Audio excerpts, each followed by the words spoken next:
Bien voilà, gloire à Dieu. Voilà, je me présente.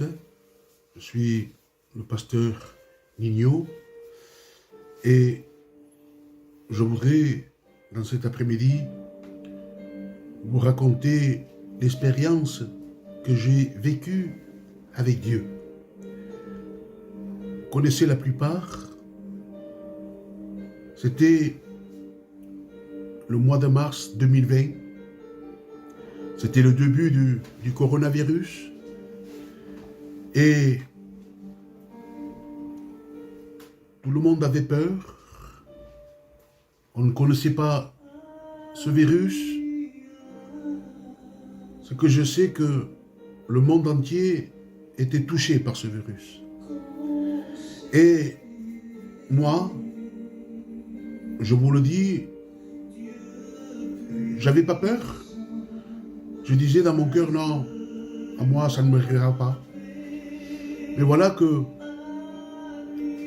pendant une semaine, j'avais de la température,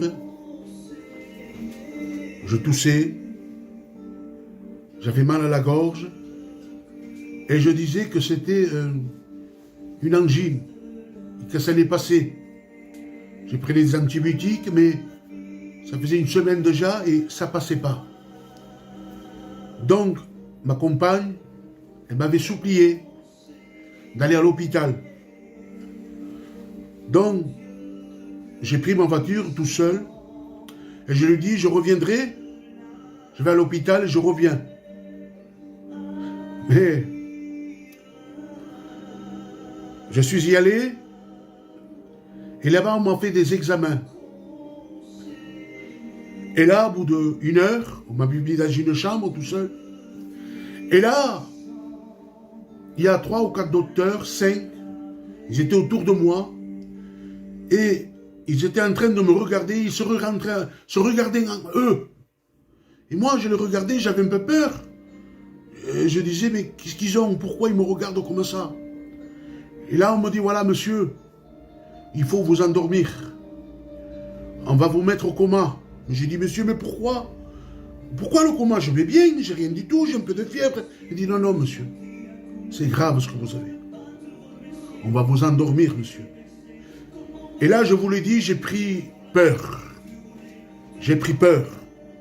Et là, j'ai dit au docteur, écoutez, vous allez m'endormir un jour ou 2 ou 3, pas plus. Et là, on me dit, on verra, monsieur.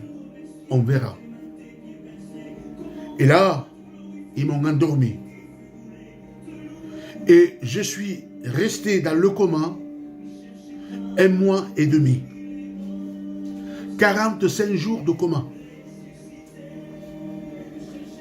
Croyez-moi que ma compagne, mon fils, mes enfants, ma famille, ils étaient très, très inquiets. L'église, là où je suis, les jeunes, ils étaient très inquiets. Ils avaient peur. Pourquoi? Parce que j'étais dans un état très critique. Très critique. Mes poumons étaient touchés. Mes organes étaient touchés. Plus d'oxygène dans le sang. Plus d'oxygène dans la tête. Mes poumons étaient touchés. Il y avait des membres dans mon organe, des membres déjà qui étaient morts. Ma peau, les veines, ils étaient secs. Et là, je partais. J'ai parti. Mais voilà, écoutez bien. Au bout d'1 mois et demi,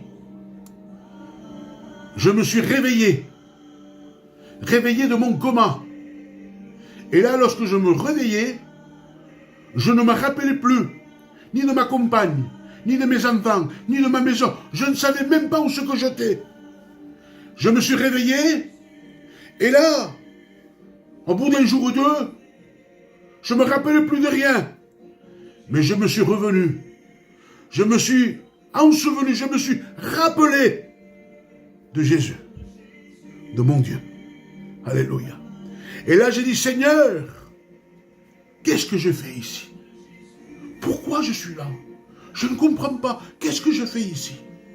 Et là, la voix de Dieu Il parle dans mon cœur. Il me dit, j'étais arraché de la mort. J'étais arraché de la mort. Ne crains pas, je suis avec toi. Là, les jours sont passés, j'ai pris conscience, là où j'étais, je me suis rappelé de mes enfants, de ma compagne. Et là, au bout de quelques jours, je ne pouvais pas parler parce que j'étais encore intubé. J'étais intubé, je ne pouvais pas parler. Il est venu le docteur. Et quand le docteur est venu, il me regardait. Et il faisait non. Il disait, c'est pas possible. Je ne le crois pas. Il m'a dit, tu es là, mais je ne le crois pas.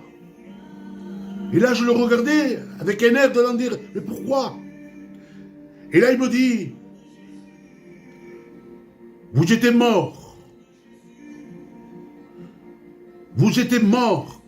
Il dit, écoutez bien, j'ai appelé votre famille pour leur dire que vous étiez décédés.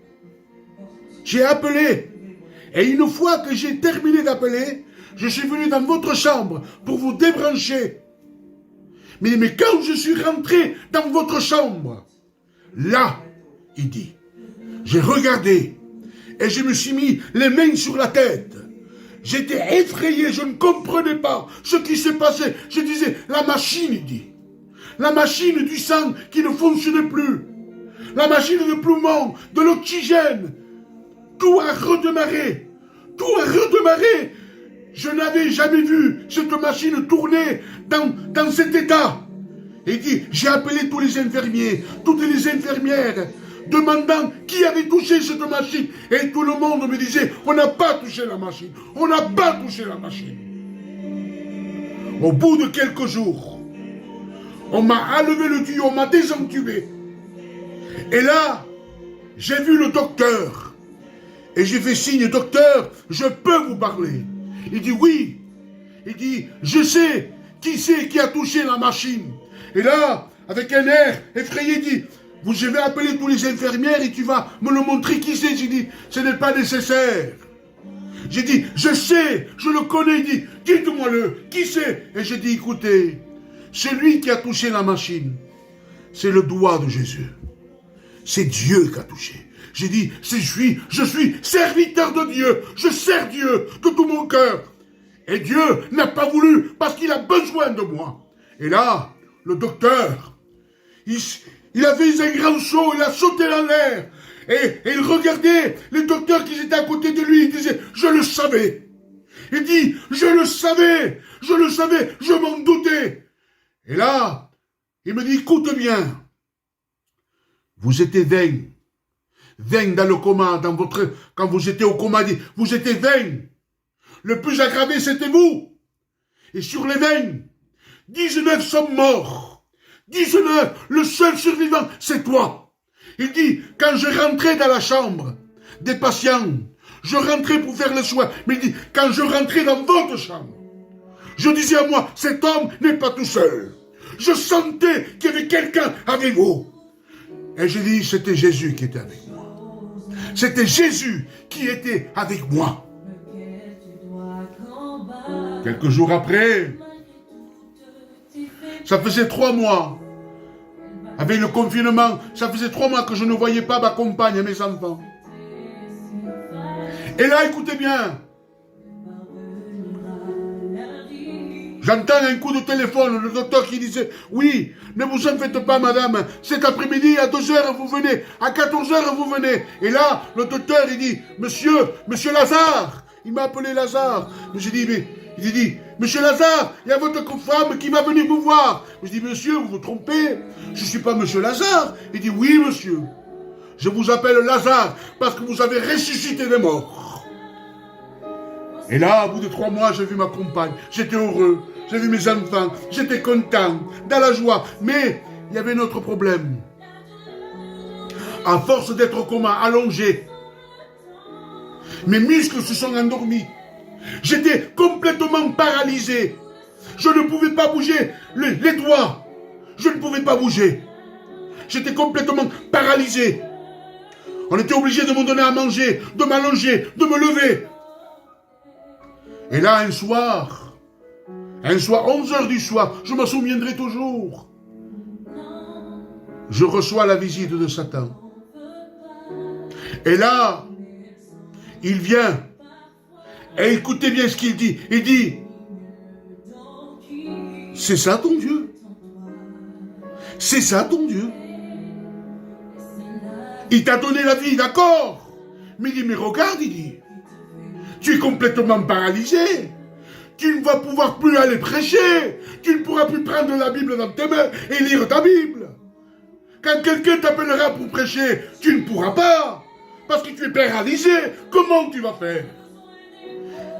Et là, j'ai dit, écoute, Satan, Dieu, il fait ce qu'il veut. C'est lui le maître de ma vie. Et là, il est parti.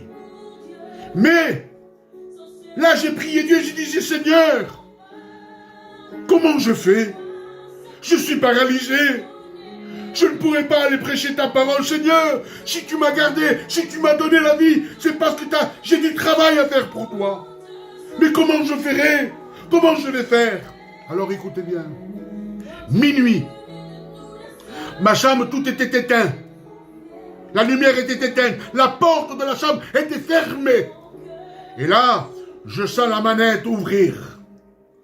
Je sens la porte ouvrir. Je croyais que c'était l'infirmière qui venait me voir, mais il n'y avait pas d'infirmière. Il y a une lumière qui est rentrée dans la chambre. Et il s'est mis à côté de moi. Et là, je sens la voix de Dieu, la voix de Jésus. Et il dit, mon serviteur, ne crains point. Et il dit, je vais te rétablir. Et tu iras prêcher ma parole. Alléluia. Alors là, imaginez, j'étais content, j'étais dans la joie, parce que Dieu était à côté de moi, en train de me dire, de me parler dans mon cœur. Et là j'ai dit, Seigneur mon Dieu, maintenant, tout de suite, rétablis-moi, je veux partir chez moi, je veux voir ma femme, mes enfants, je m'ennuie. Il dit non, laisse faire le temps. Laisse faire le temps de Dieu. Et il dit, regarde ce que je vais faire. Et là, je vois une main, dans une vision, je vois une main, et des gouttes de sang tombaient de ses doigts, des gouttes de sang, et les gouttes de sang tombaient sur mon front. Et il faisait ça, ça tombait sur moi. Mais j'avais un drap jaune clair, et dans ma tête, j'ai dit, mais comment? Il me touche ma figure, et le drap ne se tache pas, pourquoi? Et là, il me répond, il me dit, parce que c'est pour toi que je suis venu. Mon sang est trop précieux.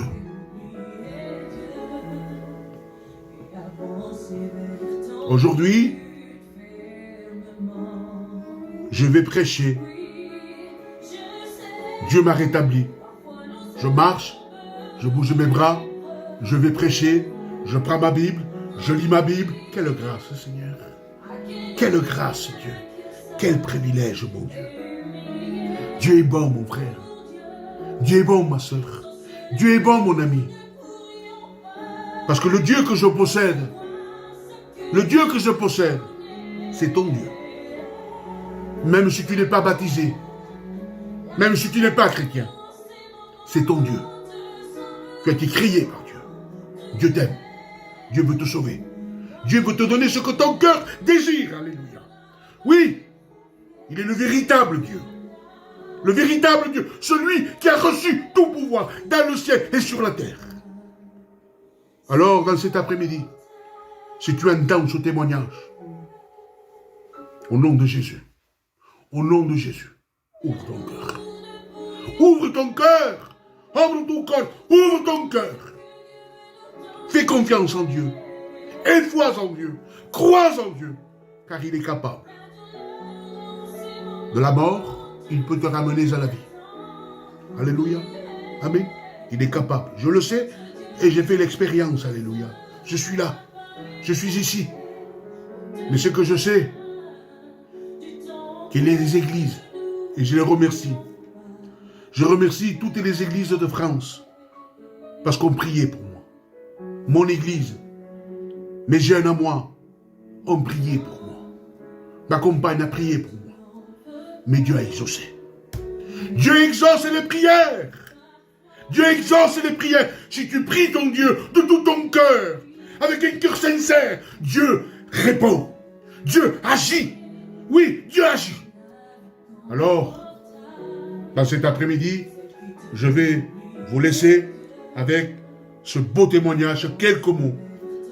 Et je tiens à remercier mon jeune frère Tony d'Eden, parce qu'il a eu cette pensée. Il est venu chez moi, il m'a dit, ça serait bien que tu fasses une vidéo, que tu racontes ton témoignage, ce que tu as vécu. Et que Dieu le bénisse, parce que ça vient de Dieu. Ça vient de Dieu. Avec ces quelques mots, je vais vous laisser dans la paix de Dieu. Alléluia. Et que Dieu vous bénisse à tous. Amen.